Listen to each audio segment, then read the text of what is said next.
Hello my friend, পূর্ণিমার চ্যানেলে তোমাদের সবাইকে ওয়েলকাম। তো গুড মর্নিং। এখন সকাল 10টা বাজে। তো ঘুম থেকে উঠেছি অনেকক্ষণ আগে। উঠে সব কাজ টাজ সেরে এখন বিছানার চাদরটা পাল্টাবো। তো আমার দেখো প্লাস্টিক পাতা রয়েছে, তার উপর একটা ক্যাথা পেতে নিই, নেওয়ার পর বিছানার চাদর পেতে দিচ্ছি। তো এই চাদরটা পুরো নতুন, আর নতুন বিছানার চাদর একটুখানি খসখসে হয়। তো প্লাস্টিক আর বিছানার চাদর মানে এক জায়গায় আর থাকছে না, দলা হয়ে যাচ্ছে। তো তাও জাজিমের তলায় তলায় দিয়ে মানে পুরো এতে নিয়েছি যাতে সরে না আসে। আর বাবুন খাটের থেকে নামে, তো ও চাদর টেনে নিয়ে খাটের থেকে নামে, আর ওই মাথার থেকে চাদর মানে নিচের দিকে চলে আসে ঝোলে। তো এই চাদরটা পেতে নেব, নতুন চাদর।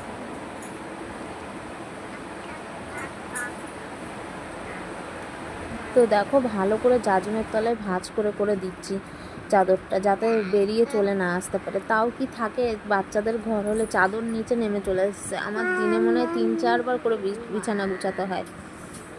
তো দেখো বিছানাটা গুছিয়ে নিয়েছি। চাদরটা কেমন হয়েছে কমেন্ট করে জানিও। তো দেখো ঘরটাও ঝাড় দিয়ে নিচ্ছে, যেহেতু জাজিমগুলো ঝাড় দিয়েছি, তো খুব ধুলো হয়ে গেছে ঘরটা। তো ঘরটাও ভালো করে ঝাড় দিয়ে নিচ্ছি।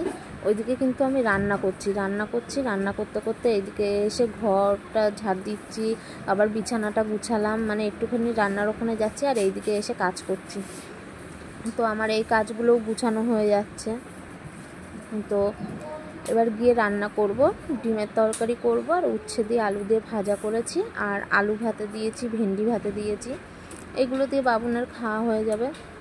বাবুনের শরীরটাও না ভালো না, মানে শুধু বমি করছে, মানে গরম লেগে গেছে, খাবার হজম হচ্ছে না। তো একটু ওকে হালকা পাতলাই খাওয়াবো, ডিম খাওয়াবো না আজকে, কারণ খাবার হজম হচ্ছে না, বমি করছে, গ্যাস হয়ে গেছে, না হলে আরও অসুবিধা হবে। সকালবেলায় একটু মুড়ি খাইয়েছিলাম, শুকনো একটু জল দিয়ে, নুন আর হালকা একটু চিনি দিয়েছিলাম, দিয়ে একটুখানি ভালো করে জল গুলিয়ে নিয়ে একটু মুড়ি দিয়ে জল মুড়ি খাইয়ে দিয়েছি। এখন স্নান করিয়ে ভাত খাইয়ে দেবো, ভাতটা হলে ভাতটা খাইয়ে দেবো। তো ওর বাবা বাবুনকে নিয়ে বেরিয়েছে, তাও ছেলেটাকে ভাত খাইয়েছি না, ভাত খাওয়ানোর পরেও বমি করেছে। তো তাও খুব ভয় লাগছিলো।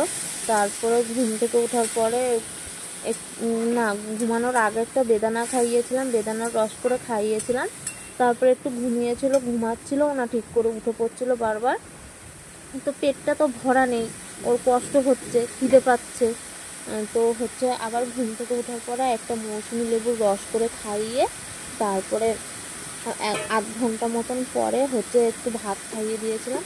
একটুখানি ভাত মাখিয়ে নিয়ে আমি বলছি, তুই যেইটুকুনি পারবি 2 গাল, যদি খাস 2 গালই খাবি, জোর করে খাওয়ায়নি। তো দুপুরবেলায় খেয়ে আর বমিটা করেনি। তো কালকে মানে হালকা পাতলা করেই সব খাইয়েছিলাম, তাও ছেলেটা ওরকম বমি করছিল কেন বুঝতে পারছিলাম না, গরমে ওরকম হচ্ছিল নাকি। তো গ্যাসের ওষুধ খাইয়েছি, সকালেও একবার খাইয়েছি। তা আমি ভাবছি যে আবার ডাক্তারের কাছে নিয়ে যাওয়া লাগবে নাকি। তো আমি ভাবছি এই রোদ্দুরে আর ডাক্তারের কাছে নিয়ে যাবো না সকালবেলার দিকে, তো বিকেলবেলায় ডাক্তারের কাছে নিয়ে যাবো। তো দেখলাম বিকেলবেলায় আর তেমন কোনো অসুবিধা হয়নি, ওর জন্য ঘরে যা ওষুধ ছিল তাই খাইয়ে দিয়েছি। তো দেখো আমার এখানে উচ্ছে আলু ভাজা হয়ে গেছে, ভাতও হয়ে গেছে।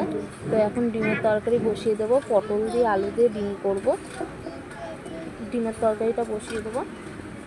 আমি না পটলটা ভালো করে ভেজে নিই, মানে ভেতরে যাতে জল জল সেই ভাবটা না থাকে, পটল যেমন ভাজে ওরকম পুরো ভেজে নিয়ে তরকারিতে দিই, তাহলে তরকারিটা ভালো লাগে খেতে।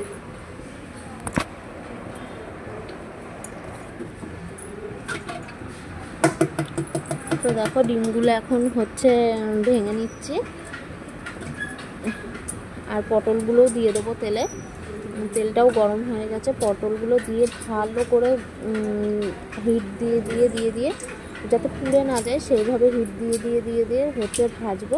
তার মধ্যে আলু দিয়ে দিয়েছি, আলুটাও একটু ভাজা ভাজা হয়ে গিয়ে একটু তুলে নেওয়ার পরে একটু ডিমটাও দিয়ে দিয়েছি, ডিমটাও ভাজা ভাজা হয়ে গেছে। তারপরে পটল তুলেছি, নাহলে আমার কাছে এখন এতটা টাইম নেই যে আলাদা করে পটল ভাজবো, আলু ভাজবো, ডিম ভাজবো। তো একবারে দিয়ে সব ভেজে নিয়েছিলাম।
দেখো এখানে মিক্সচার মেশিনটাও পরিষ্কার করে নিচ্ছি। এইটা না হচ্ছে আমার বোনের বিয়ের সময় নিয়ে গেছিলো আমাদের বাড়িতে, তখন লাগছিল, দুটো মিক্সচার মেশিনের দরকার হচ্ছিল, যেহেতু রান্নার ওখানটায় লাগবে আর গেস্ট হাউসেও একটা লাগবে, তাও আমারটা নিয়ে গেছিলো আর বাড়িটা ছিল বাড়িতেই। তো এতদিন ওই বাড়িতেই ছিল। আমি বলছি মা মিক্সচারটা দাও তো, নিয়ে যাই, না হলে মশলা করতে হবে, আর ঘরে পড়ে থাকলেও ইলেকট্রিক জিনিস নষ্ট হয়ে যাবে।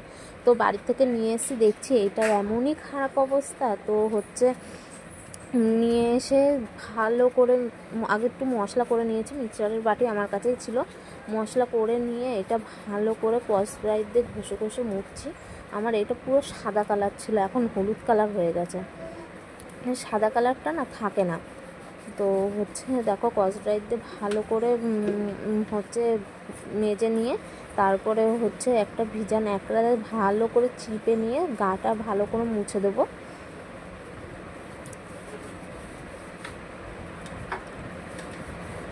তো জানো তো এখানে এইটুকুনি রান্নার জায়গা, তো আমার খুব কষ্ট হয়ে যায়। তো আমার শ্বশুরবাড়িতে বড় রান্নার জায়গা ছিল, স্ল্যাবগুলো ভালো বড় ছিল, দুই সাইডে পুরো বসানো ছিল, একটুও অসুবিধা হতো না। তো এইটুকুনি রান্নার জায়গাতে খুব অসুবিধা হয়ে যায়। তো দেখি ইচ্ছা আছে একটা জায়গা কিনে ঘর করব, যখন সুন্দর করে মনের মতন করে রান্নার জায়গাটাও করে নেব। তো দেখো মিক্সচারটা ঘরে রাখতে গেছিলাম, আর এখন ভালো করে গ্যাসটাও মুছে দেবো স্কচ ব্রাইট দিয়ে।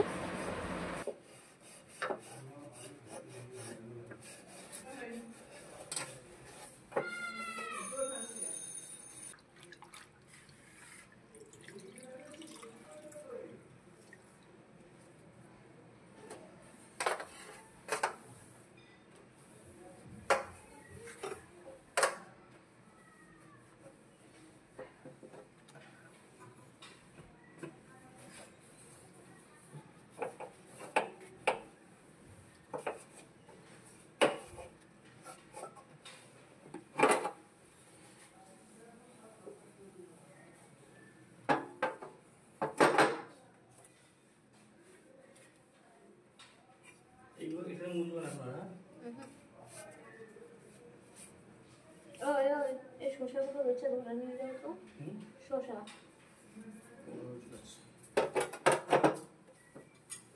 শসাগুলো নিয়ে এসে কেটে কেটে দিল খাওয়ার জন্য। মানে 4 কাপ শসা নিয়ে এসেছি, এই করে ফেলেছে, এই যেমন কুচিয়ে ফেলেছে।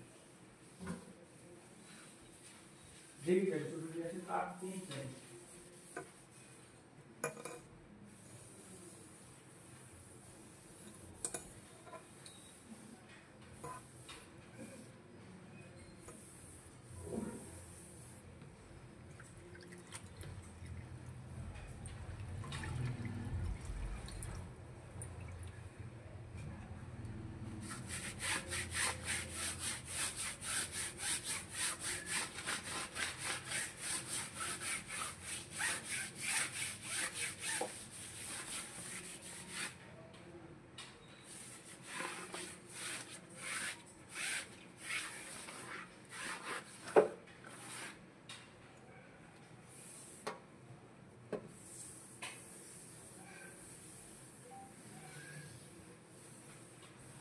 সাইকেলে করে যাবো।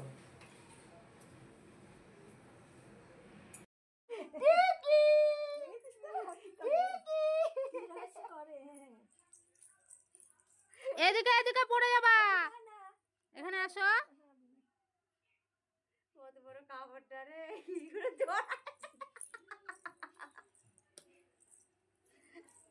দাও মুখ মুছছে, ও বাবা দেবে না, দাও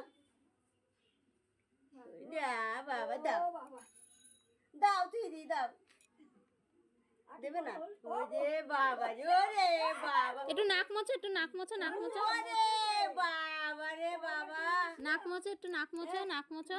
দেখ 12 হাত কাপড় খেয়ে নিয়ে দেবে না। এই তো আসতে তো তাই হচ্ছে কি আছে, আমারও হয়ে গেছে। দেখ দেখিস তো আমার কাপড়টা কি করলো, লাঠি পাইছে কাপড়টা। এই এই এই গাছগুলো লাগিয়েছি। তো দেখো আমরা আমাদের আম বাগানে চলে এসেছি, আমার মাসি শাশুড়িদের আম বাগান। নিচ্ছি।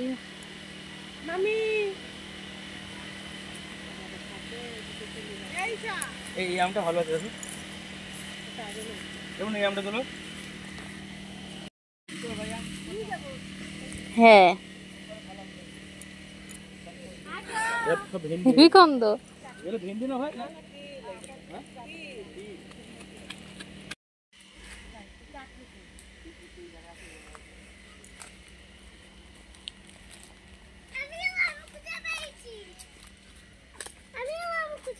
তুমিও আম খুঁজে পেয়েছো? কই দেখে তোমার আমগুলো দেখে। আমি একটা পেয়েছি, এই যে।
বাবা হেঁটে যেতে পারছি না তো।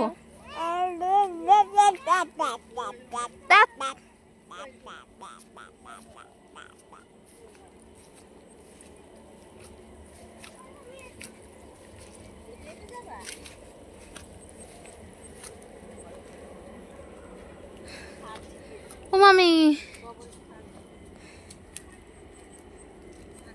ও মামি একটু নেও না কোলে।